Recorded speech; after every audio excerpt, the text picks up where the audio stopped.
Did our ancestors make a critical mistake thousands of years ago in the translation of ancient religious texts? Could this one mistake explain a lot of the pain and turmoil we are experiencing today as a culture and society? In this video, we will uncover this potential error and explore how ancient Gnostic texts reveal a forgotten part of our nature. You're watching Archetypal Wisdom. Join me in exploring the universal truths and mysteries of humankind. Remember to like and subscribe. Now, back to the video. Gnosticism is a collection of ancient religious ideas that emerged in the early Christian era, focusing on inner knowledge, gnosis, for spiritual salvation.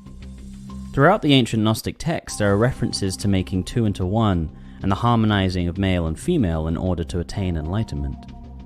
For example, in the Gospel of Thomas, which was written between the 1st and 2nd century and hidden from the Bible, Jesus says, "When you make the two into one, when you make the inner like the outer and the high like the low, when you make male and female into a single one, so that the male is not male and the female is not female, when you have eyes in your eyes, a hand in your hand, a foot in your foot, and an icon in your icon, then you will enter the kingdom." In the Sophia of Jesus Christ, another Gnostic text written in the 2nd century, Jesus says, "I taught you that he who came into being existed before the universe. He is infinite.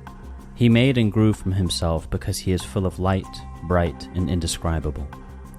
From the beginning he decided to have his image become a great power. When he decided this, immediately the source of light appeared as an immortal man, having both male and female attributes and energies. It is through that immortal androgynous man people might attain their salvation and waken from their forgetfulness. The one who was sent to teach you and explain this to you is now with you until the end of the poverty, which the robbers have brought upon you." It was in observation of this divine female-male syzygy, which permeated the ancient world, that Carl Jung realized the anima-animus archetype. Jung identified that in both men and women there was a female-male counterpart to their psyche within the unconscious. This was observed in many mythologies of the ancient world, which reflects the collective unconscious, and in countless dreams of his patients, which reflects the personal unconscious. One of Jung's greatest contributions was the idea of individuation, which is an individual's psychological journey of development. This is the process of integrating the unconscious and thus making it conscious. This included the integration of the anima animus. In a male, his female counterpart was the anima, and in a woman, her male counterpart was the animus. Right away you can see the connection between the process of integrating the anima animus and this ancient idea of unifying the male and female. In the Sophia of Jesus Christ, when it talks about this androgynous man saving humanity from its forgetfulness, it appears to deeply echo the idea of realizing that which is unconscious. The indication being that once it is no longer unconscious, you will no longer be lost in forgetfulness. In other words, you will enter into the kingdom of heaven, as he states in the Gospel of Thomas, which could be understood as enlightenment. In mythology, the anima was seen as a guide from the unconscious. She was the mercurial aspect of a man's psyche, revealing more to him about what lurks in the unknown of his psyche. In fact, in the Gnostic tradition, Sophia, which translates to wisdom, is an example of the anima archetype and is often portrayed as a divine feminine figure who brings light and knowledge. Sophia's descent into the material world and her eventual redemption symbolizes the soul's journey towards enlightenment and the integration of the unconscious. Jung believed that archetypes were in essence deep psychological instincts embedded in our shared ancestral memory or database. Archetypes outline the many forms and patterns of human beings and undergird every unique experience with the structure that makes those experiences human. Much like every tree is unique, they still rest upon the universal structure of tree. It's this universal structure that can be understood as an archetype. Therefore, this divine male-female syzygy can be understood as an archetypal structure which shows both the conscious and unconscious as a unified whole.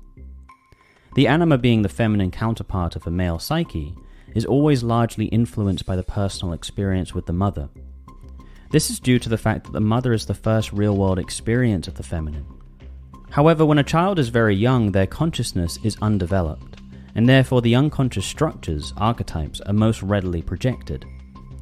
Therefore, the mother is illuminated with the anima of the boy, the unconscious feminine within the psyche.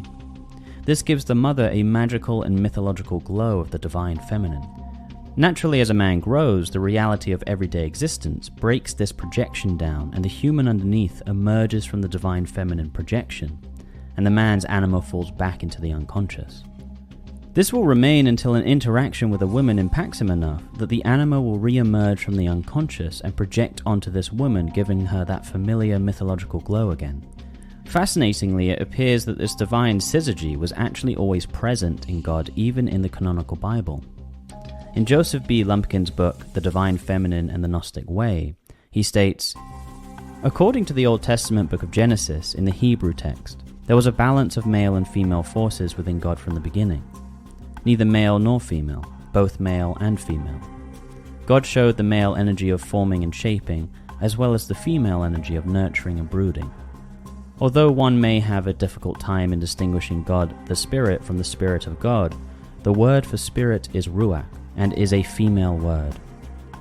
This has profound implications. In fact, it infers that within the Trinity, the Holy Spirit was originally the feminine principle.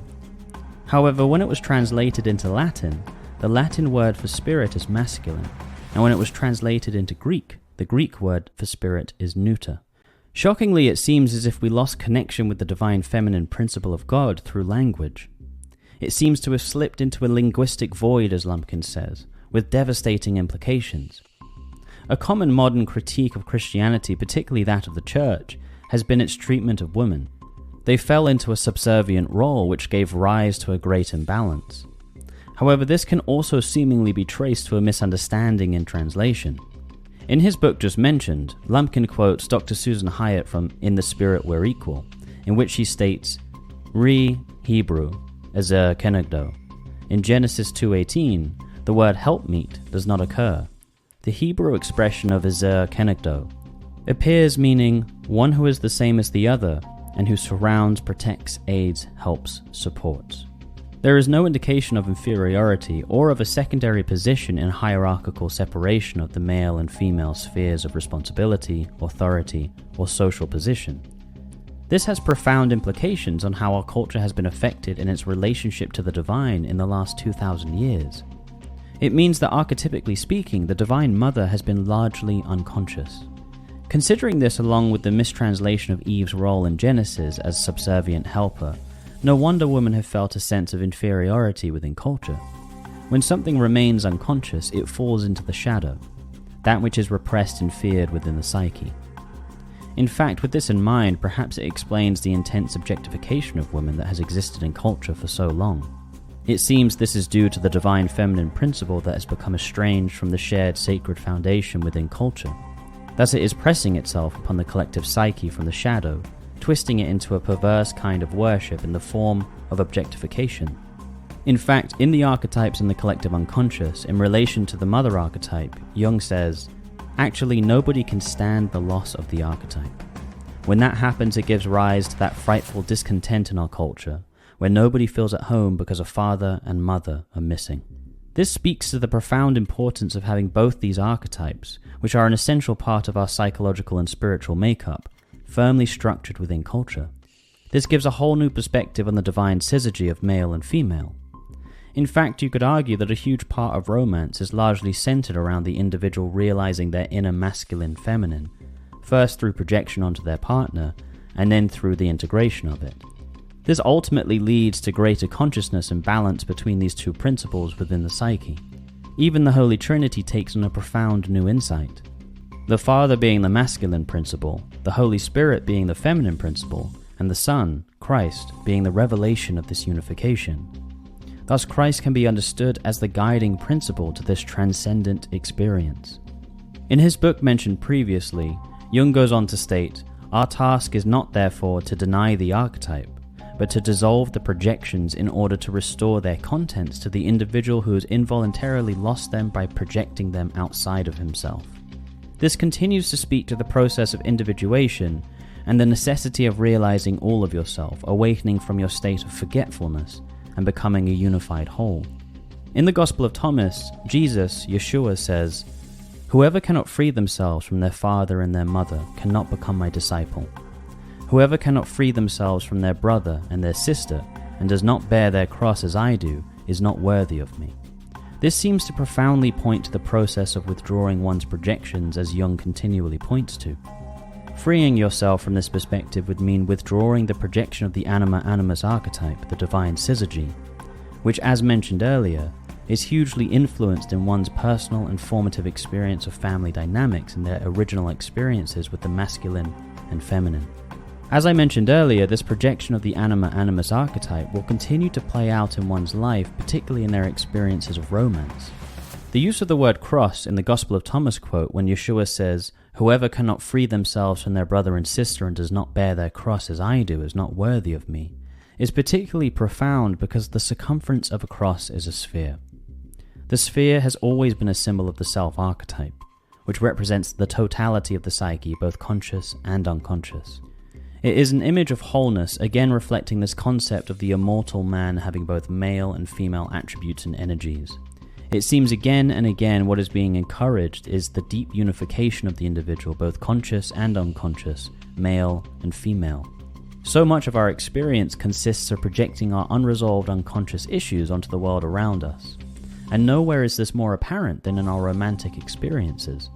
Perhaps if we could understand the true beauty of the feminine and masculine principles and unify them within each of us, we could experience the Son, Christ, and thus enter the kingdom. You've been watching Archetypal Wisdom. Remember to like and subscribe. Stay wise.